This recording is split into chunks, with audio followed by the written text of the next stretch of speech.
Happy Wednesday, everybody. It's Scott Beebe, the Business on Purpose platform, where we woke up today to help liberate small business owners from the chaos of working in their business. Now, here's the reason that's so important. You got a small business owner, you got chaos. Those two things kind of coincide. They go hand in hand.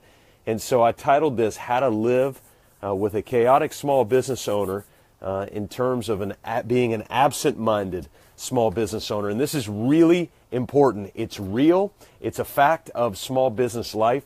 And the first thing is we've got to understand that a lot of small business owners seem absent-minded even though they're not naturally absent-minded. What in the heck does that mean? Well, here's the reality. When somebody works as an employee within a business, they get to focus in on that one select item within the business.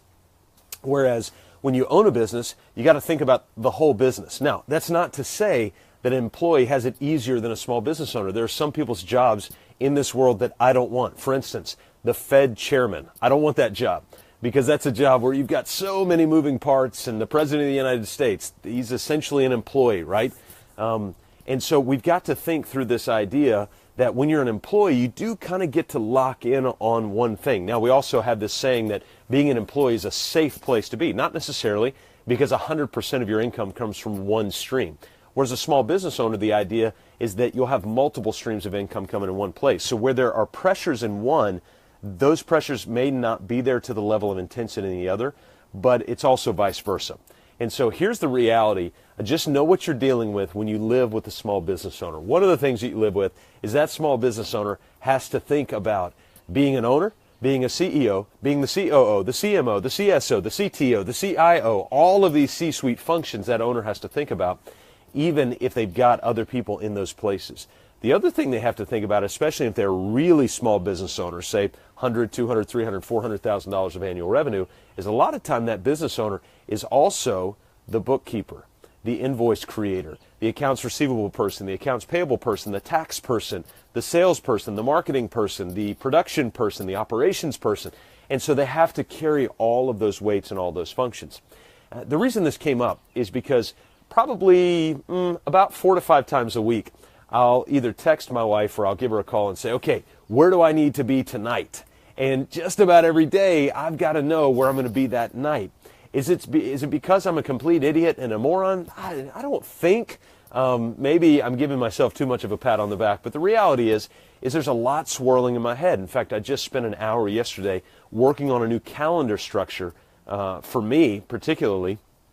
And when I looked at it, stepped back, I was like, oh my goodness, this is a lot to have to remember. And I'm thankful for it. I'm certainly thankful for it. And the reality is that the capacity of my mind sometimes can only handle so much. And I know that if I've got Ashley as a partner to be able to think through those things, she's really good at the details.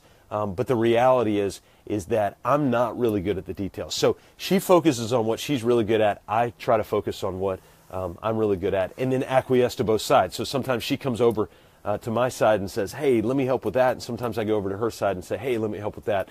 But really trying to understand our functions. So that's one of the ways to live with an absent-minded business owner, is to understand the realities of what they're dealing with and then help them understand the realities of what you're dealing with, knowing that there's a lot of detail there.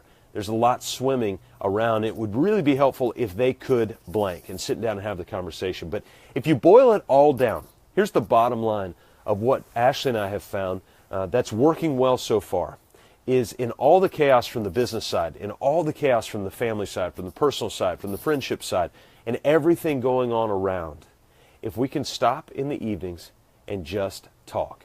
That's put the phone away, put the TV away, put all the other stuff away, and just talk. And I got to tell you, the reason I wanted to shoot this out here is some of you have heard before that we live on this cool little creek back here. And this is a tidal creek, so it goes up and down. Well, in the evening right now, full moons, which usually means the tide's up at night around 7, 8, 9 o'clock p.m. And a couple of nights ago, we got to go out in a little aluminum john boat, which you might be able to see. It's right there. And we got to go out on that boat. And as we were going out on that boat, guys, I'm not lying, I almost ran over a dolphin. Right? There was a dolphin right in front of us, like 8 feet in front of us. And so I stopped really fast and we turned around. And guys, we started following the dolphins for about 10 minutes. And we were just riding along with them. One dolphin would come up, I'm not lying, about 5 feet off of our bow and just kind of go up and go back down. And we would follow these dolphins. It was amazing. But it was time for us to just be able to sit and to talk and to ride and to think and to breathe a little bit. So how do you live with an absent-minded small business owner? Chat, have conversation, talk in the evening, ask, let them ask. Give them freedom. Ashley is abundantly patient with me in my absent-mindedness. So there are a lot of details that I forget about, and she's abundantly patient. And periodically she'll make a joke about them, and so we like to have a good laugh sometimes. Now, there are times she gets frustrated with me about it. There are times I get frustrated with myself about it. The reality is, handle it with grace and handle it with a lot of conversation. And I hope that helps you. So you small business owners, be mindful of that.